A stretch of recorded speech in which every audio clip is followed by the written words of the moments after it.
Fouled straight back by Profar, who is now behind in the count 0-2. He's 0 for 3 on the night. Did walk and score a run back in the fourth. Wong 5-0 with a 3.69 ERA. Appearing in his 30th game. Opponents hitting .275 against him.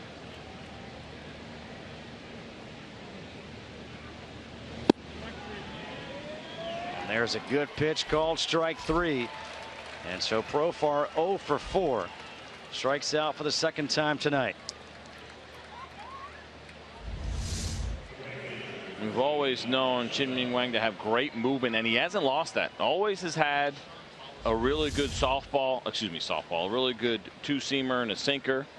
Got softball on the brain. But you see that ball, it starts a ball the entire way and ends up finishing on the inside part of the plate. After all these years, he still has that great movement at 36 years old. Nomar Mazara has had himself a nice ball game. He struck out back in the first, hit the 2-run homer in the fourth, an RBI double in the fifth, walked and scored in the seventh. 285, 12 home runs, 40 RBIs on the season. And he has another hit into right field. Eibner goes over to cut it off. So a single, a double, and a home run for Mazara tonight. I'm guessing the triple away from the cycle doesn't apply here in the ninth inning.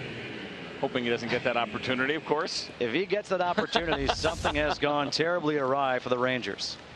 Or something has gone terribly awry for the Royals in this ninth inning. Not the location that Wong was looking for, trying to go down and away, misses up and in, and the way that Mazara is swinging the bat right now, you're not going to get away with that mistake. Desmond, an RBI single his last time up.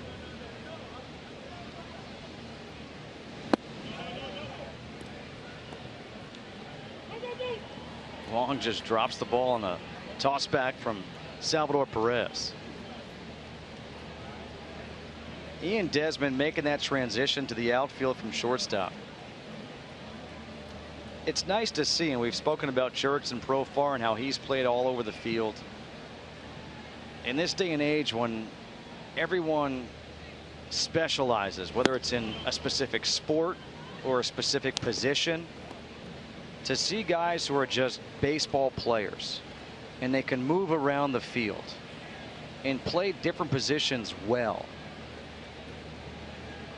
it's nice to see. It's a great asset to have these days because teams appreciate utility players more and more, and the flexibility that you have, it keeps you in the lineup more, or maybe it gives you an opportunity to play in the big leagues more than you might have if you're an equal hitter as another guy, but one guy can only play one position well or can only play in the infield, but you can do both.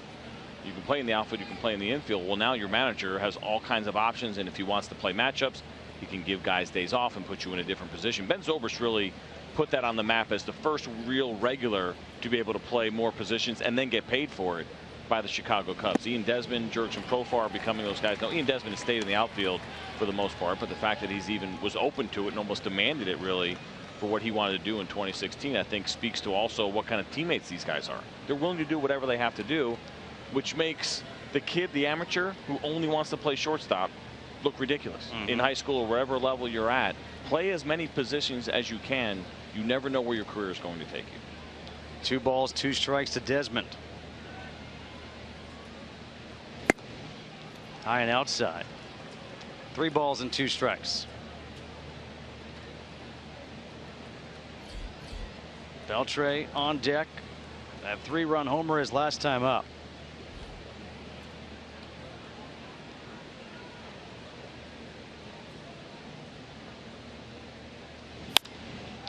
The other way, Eibner moves a couple of steps, makes the catch, 2 away.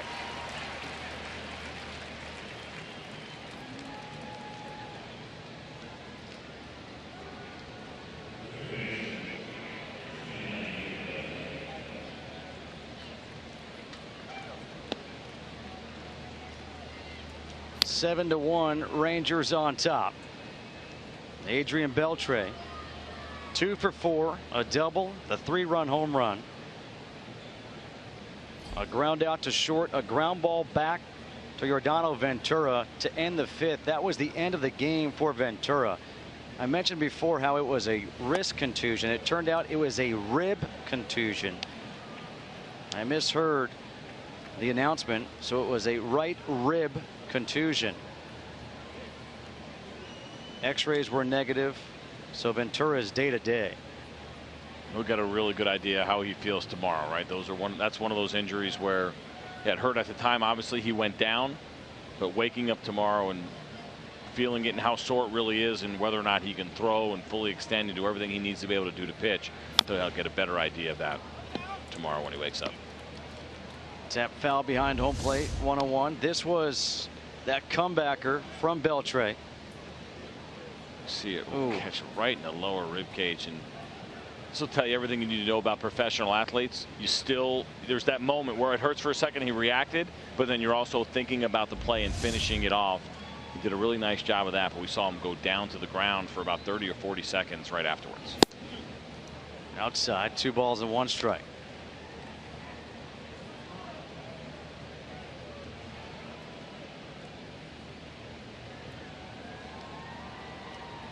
How about that? And not only that, but they have not won a game since that date by 4 or more runs. It's a lot of pressure on your bullpen. We know they have struggled. The starting pitching has struggled.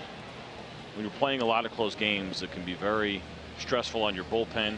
You don't have a lot of margin for error, and so to get a game like this, give you a little bit of breathing room is certainly nice. And a smile. A smile from Jeff Bannister. You know what? And Cole Hamels, the starter, didn't have his best stuff, but man, he fought. Hit to right field. Eibner going back on the warning track at the wall, leaps up and makes the catch. So Eibner takes an extra base hit away from Adrian Beltre to end the 9th inning. Right in front of the National Car Rental sign. We go to the bottom of the 9th, 7-1 Rangers.